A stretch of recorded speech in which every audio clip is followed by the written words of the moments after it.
sejam todos bem-vindos. Você está no canal A Corrente, eu sou Rosana Rocha, eu sou doutoranda em Educação, mestra em Educação e Formação de Formadores e formada em Letras. E eu estou aqui hoje para dar continuidade a um trabalho que a gente está desenvolvendo aqui na nossa página. Nós estamos falando muito sobre avaliação externa e sobre o quanto que nós podemos transformar essas avaliações externas em aliadas. Eu, Rosana Rocha, vou trazer para vocês isso. Nós temos vários vídeos aqui no canal em que a gente discute como que a gente pode pegar essa avaliação externa, que muitas vezes professores, gestores veem como cobrança, e transformá-la num instrumento. Eu digo que é pegar o limão e fazer com ele uma limonada. Muitos encaram essas avaliações externas, ai que problema, ai o gestor cobra, o secretário cobra, a direção cobra, o CP, coordenador pedagógico cobra. Mas para além deles cobrarem, a gente tem que entender que essas avaliações externas, elas servem para subsidiar políticas públicas. Ou seja, elas servem para ver como está a educação em todo o país e para a partir daquilo traçar metas para quê? Metas para a melhoria da educação.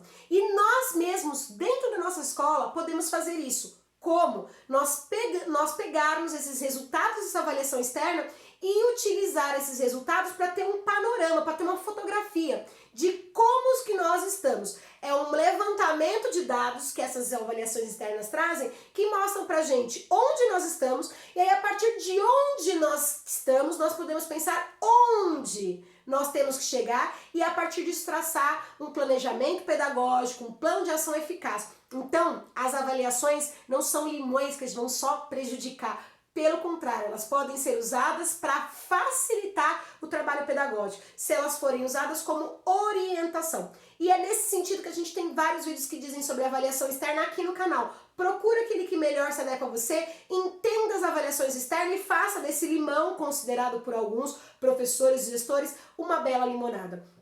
A avaliação externa ela pode ser uma aliada na melhoria da qualidade da aprendizagem, do ensino e aprendizagem dos seus alunos. Basta verificar o que você vai fazer disso. Bem, eu sou formada em letras e hoje eu vou trazer para vocês a matriz de referência de língua portuguesa da ANA. Tá? A gente tem o sistema, o SAEB, que é o Sistema da Avaliação da Educação Básica, que é colocado em todo o país, e a ANA ela passou a fazer parte. A ANA, ela é a Avaliação Nacional da Alfabetização. E ela passou a fazer parte do SAEB, que é o Sistema da Avaliação da Educação Básica. Segundo o novo SAEB, ele será aplicado agora anualmente, né? De maneira impressa, do 2º ao 4º ano e a partir do 5º ano de maneira digital. É o que eles propõem anualmente. Para nós isso é importante porque, como a ANA, assim como o SAEB eram aplicados de tempo em tempo, havia muitos professores e gestores que de repente deixavam de lado essa série porque ela não ia ser avaliada. E agora não haverá mais essa desculpa, porque todas as séries serão avaliadas. E é bom porque a responsabilidade ela fica dividida entre todos os professores. Não tem como o professor fugir. Tem professor que é isso, né? Ele vai pulando de série em série. A série que vai ser avaliada, ele pula porque ele não quer se responsabilizar. E a gente tem que pensar que a responsabilidade pela aprendizagem e alfabetização dos nossos alunos é de todos. Desde o diretor, ao coordenador pedagógico, ao professor, à família, até a gente tem que pensar em como nós podemos transformar isso da melhor maneira. A gente vai falar das matrizes de referência. O que é matriz de referência? Nós temos vários vídeos quando a gente fala de avaliação externa, aconselho que vocês assistam e se familiarizem melhor com o assunto. Mas eu retomei dizendo o seguinte: a matriz de referência, segundo Souza, ela é a definição de habilidades e competências definidas pelos sistemas de ensino. Então, o Ministério da Educação, ele define quais são as competências e as habilidades necessárias para a série, para ser alfabetizado, e aí ela vai dizer que é a matriz de referência, são essas habilidades e competências que vão ser definidas pelo Ministério para a alfabetização, que são utilizadas para a realização de uma avaliação de sistema. Então, a gente tem os parâmetros curriculares, né? A gente vai ter agora a BNCC, que é a Base Nacional Comum Curricular, e a partir dessa base, desses conhecimentos aí mínimos, né, básicos, que a BNCC coloca para nós, são desenvolvidas, são observadas habilidades, competências que os alunos têm que desenvolver no nível de alfabetização. E elas são cobradas nessa matriz de referência. É onde os examinadores se apoiam para fazer a avaliação de sistema. Essa avaliação de sistema, ela basicamente foca em descritores. Por isso que eu, Rosana, defendo muito que nós trabalhemos em sala de aula voltados aos descritores, às competências. O que são os descritores? Os conteúdos associados a competências e habilidades desejáveis para cada série, para cada disciplina, eles foram subdivididos em partes menores. Então eu tenho os conteúdos, né, que é o que eu vou ensinar, o que? Associados às habilidades e competências, e eles são divididos em partes menores. Essa parte, essa de escrita, essa de leitura, essa parte, e elas são os descritores. Cada uma dessas partes menores que mostram a associação dos conteúdos com habilidades e competências, elas especificam o que os itens são as questões da prova, devem medir. Então, cada item, cada questão vai medir uma dessas habilidades e competências associadas a conteúdos. E eles são denominados descritores. Então, os descritores são a associação entre os conteúdos curriculares, o conteúdo que está lá na base comum, na base nacional comum curricular, que são os conteúdos que a gente trabalha por série, e as operações mentais desenvolvidas pelos alunos, ou seja, as habilidades e competências que o aluno tem que ter. Então, você, professor, que trabalha só com conteúdo, para além disso, o conteúdo, ele serve para que você, em cima dele, trabalhe com as habilidades e competências que o aluno precisa. Ou seja, com as operações mentais que ele tem que desenvolver. Associar, comparar, questionar, encontrar, é isso. Aí a gente vai especificamente agora para a matriz de referência de língua portuguesa da ANA, da Avaliação Nacional da Alfabetização. Vamos falar dos temas e dos seus descritores. Então, os temas são os assuntos maiores, leitura e escrita em língua portuguesa, e os descritores são os itens, são as partes, né, menores que mostram a associação entre conteúdos e habilidades. No primeiro tema, a gente tem procedimentos de leitura. Então, em relação à leitura, o que nós temos que pensar? Nós temos que pensar que o descritor 1 de leitura é ler palavras com estrutura silábica canônica, ou seja, consoante e vogal. Então o meu aluno, né, o nosso aluno, tem que ser capaz de ler isso aqui, ó. Lavar as mãos salva vidas. Então, primeiramente, né, um dos descritores, né, que ele tem que desenvolver, habilidade, competência associada aos conteúdos que ele tem que desenvolver é conseguir identificar esse consoante e vogal. Então aqui eu tenho, ó, L mais A, consoante mais vogal. Lá, eu tenho aqui vidas, V mais I, consoante mais vogal. Ele tem que saber ler, identificar essas combinações. Mas para além dessas, nós temos outras, ó. No próprio lavar, eu tenho LA, que é uma construção, estrutura silábica canônica, né, consoante vogal, e eu tenho no próprio lavar o VAR, que é consoante, vogal, consoante. Então, ele tem que saber ler tanto consoante e vogal quanto as outras estruturas. Consoante, consoante e vogal, consoante, vogal, consoante, vogal e consoante, vogal, consoante, vogal, vogal, consoante, consoante, vogal, consoante, entre outras. Ou seja, todas as combinações possíveis silábicas ele tem que saber ler. Então, ele tem que conseguir ler as estruturas canônicas, né? Consoante, vogal e as outras, ele vai conseguir identificar as informações aqui. Lavar as mãos salva vidas. Procedimentos de leitura ainda. A gente tem o terceiro descritor, que é reconhecer a finalidade do texto. Então, o meu aluno tem que bater o olho, mesmo na alfabetização, e entender qual que é a finalidade desse texto. Quando você tem assim, né, parece um cartaz, né, lavar as mãos salva vidas, qual que é a finalidade desse texto? É emocionar? É convencer? O que é? Lavar as mãos salva vidas. Ele quer convencer, né, o aluno, né, a criança a lavar as mãos, a importância de lavar as mãos. Ele quer orientar, ele quer instruir, tá? Então o aluno tem que entender isso. O que esse texto está falando pra gente? Tá falando que tem que lavar as mãos. Então, tá dando uma orientação. Isso o aluno tem que saber distinguir. Procedimentos de leitura. Nós temos um outro descritor que está ligado a localizar informações explícitas em texto. Se ele sabe ler, eu quero dizer assim, olha, gente, Qual que é aqui tem a palavra vida no texto? Onde vocês vão achar a palavra vida? Ah, então aqui, ó, localizei vida. Ah, tem a palavra mãos. Onde está a palavra mão? Aqui, ó, lavar as mãos. Então ele tem que saber localizar as informações que estão explícitas, colocadas ali, descritas no texto. A outra, né, outra habilidade, competência do escritor relacionada à leitura é compreender os sentidos das palavras e expressões em textos, tá? Então, lavar as mãos salva vidas. O que seriam as vidas aqui? As vidas são as vidas dos bichinhos, as vidas são as vidas, a vida relacionada à vida da natureza, ou é a vida de cada uma das personagens que estão aqui se olhando no espelho junto com o Cascão? Ah, é a vida deles, porque se eles lavam a mão, eles vão se cuidar. Então eles têm que compreender o sentido desse vida neste contexto. Eu tô falando a vida das crianças. Se as personagens da Turma da Mônica, se as crianças lavarem as mãos, elas vão ter a vida. Então essa discussão ela tem que ser feita em sala de aula. E como que eu faço? Ah, eu faço só quando eu trouxer uma provinha anterior e os alunos trabalharem. Não, gente, eu falo para os professores. Nós podemos trabalhar com isso todos os dias. Você vai pegar um texto para ler para a criança, um poema, uma imagem, um quadro, uma charge. Tudo que você for pegar, você pode utilizar nesse sentido. A próxima do escritor. Realizar inferências a partir da leitura de texto. Então, lavar as mãos salva vidas por quê? Ah, porque se a gente lavar a mão, o bichinho vai embora. Isso está escrito aqui no texto? Não, mas ele pode inferir, ou seja, pelos conhecimentos deles, eles podem perceber. Temos que falar nesse sentido. Próximo descritor. Realizar inferências a partir da leitura de textos que incluem a linguagem verbal e não verbal. Então eles podem ver que lavar as mãos salva vidas e que as crianças ficam o quê? Felizes ao fazer isso. Eles percebem o quê? Eles percebem isso com a linguagem escrita, verbal, e com a não verbal, que é a imagem das crianças. Podemos trabalhar em sala.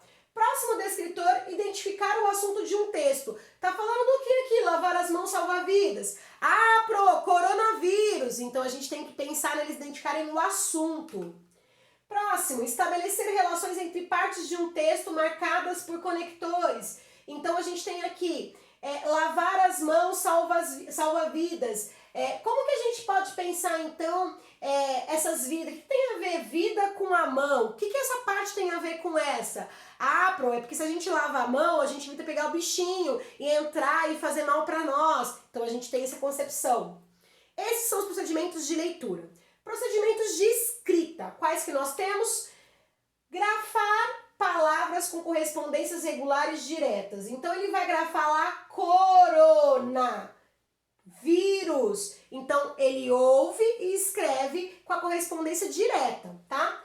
Só que se a gente for pensar, por exemplo, aqui em orientações, o aluno pode ter a dúvida. Orientações é com S, com dois S, com C cedilha, com C. Então, o primeiro é grafar, escrever correspondências diretas. Então, por exemplo, Mônica. E o outro são aquelas palavrinhas que dão dúvida. É o S? É o C cedilha? Então, a gente pensa, próximo do escritor, gravar palavras com correspondências regulares contextuais entre letras ou grupos de letras e seu valor sonoro. Então, a gente pensa lá, por exemplo, no orientações, e a gente pensa aqui, ó, cenas impossíveis. Esse impossíveis é SS? É SC? É C cedilha? O que eu escrevo aqui? C? E aí ele tem que saber também escrever essa parte que também está relacionada à grafia e à escrita correta. E aí, por último, a gente pensa produzir um texto a partir de uma situação dada. Então a gente tem uma situação e a gente vai dar essa situação para o aluno e ele vai ter que saber escrever um texto. Nossa, mas é difícil, meu aluno não vai conseguir.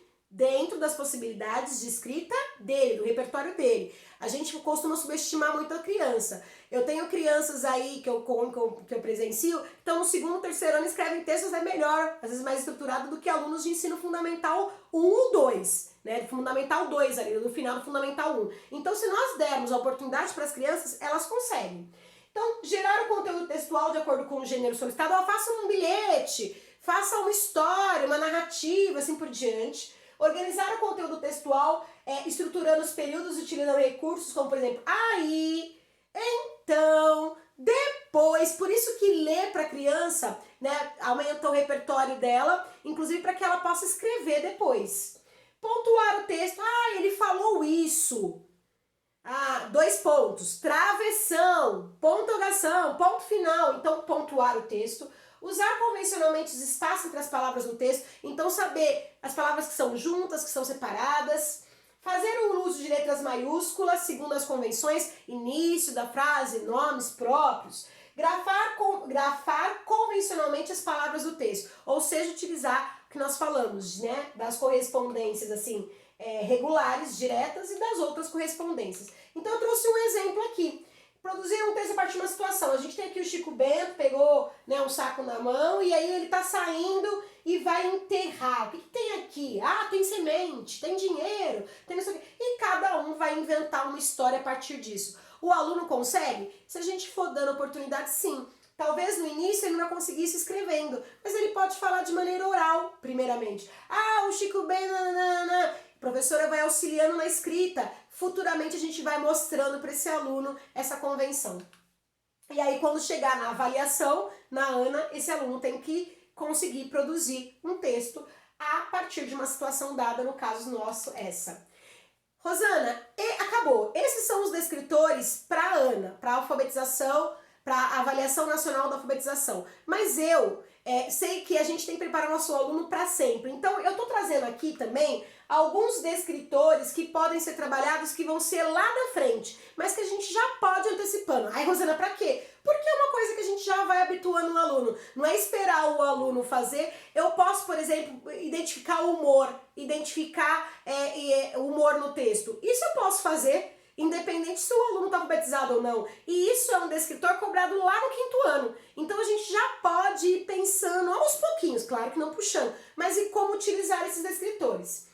Sobre a implicação do suporte de gênero, a gente pode pensar o seguinte: interpretar texto com auxílio de material gráfico diverso, propaganda, quadrinhos, foto. Então a gente pode fazer com nossos alunos, trazer isso aqui para interpretar. O que está dizendo aqui? Ah, ele saiu do banheiro e está lavando a mão.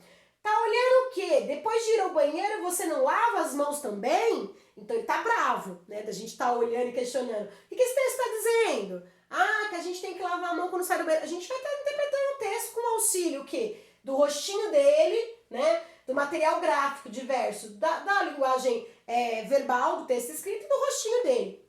Relação entre textos, um outro descritor que chega lá na frente. Reconhecer diferentes formas de tratar uma informação em comparação de textos que tratam o mesmo tema em função das condições que eles foram produzidos. Eu peguei dois aqui que a gente já viu. Ó, tem esse primeiro, salvar as mãos, lavar as mãos salva vidas, e tem o segundo. Tá olhando o quê? Depois de ir ao banheiro você não lava as mãos também? E aí a gente pode pedir para comparar a relação entre os textos. No primeiro texto, Cascão tá feliz ou tá contente? Ah, ele tá feliz. Por quê? Porque precisa de lavar a mão, por causa do corona. E no segundo texto, ele tá feliz ou tá triste? Ah, ele tá bravo, porque a gente tá olhando ele lavar a mão pra sair do banheiro. Aí a gente pode perguntar, será que esse texto aqui foi antes do corona ou foi depois? Ah, pela data ou pela imagem, esse texto aqui foi antes. E a gente pode estar fazendo relações entre texto, né? Depois do corona, todo mundo gosta de lavar a mão agora. Outro recurso que a gente pode trabalhar do escritor, coerência e coesão no processamento do texto. Então a gente tem assim, identificar o conflito gerador do enredo e os elementos que constroem a narrativa. Os elementos que constroem a narrativa, quem é a personagem, quem que fez o problema acontecer, quem que não fez. Aqui, por que o Cascão ficou bravo quando a gente está olhando ele lavar a mão? Ah, porque a gente olhou e estranhou, porque ele não lavava a mão antes, né? Ah, porque qual que é o conflito aqui? Porque ele tá bravo. Ah, ele tá bravo porque ele queria ficar sozinho no banheiro, a gente tá invadindo a privacidade dele. Então a gente pode trabalhar com isso, com essa discussão oral com os alunos mesmo. Estabelecer relação causa-consequência entre partes do texto, tá? Então olha aqui, ó, lavar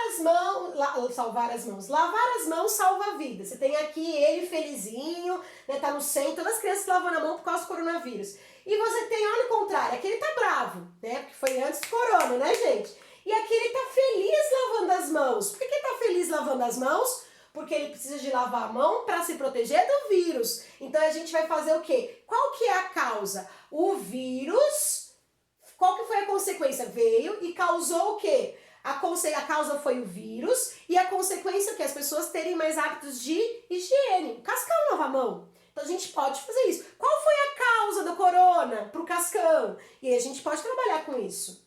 Depois, estabelecer relações lógico-discursivas presentes no texto marcadas por conjunções e advérbios.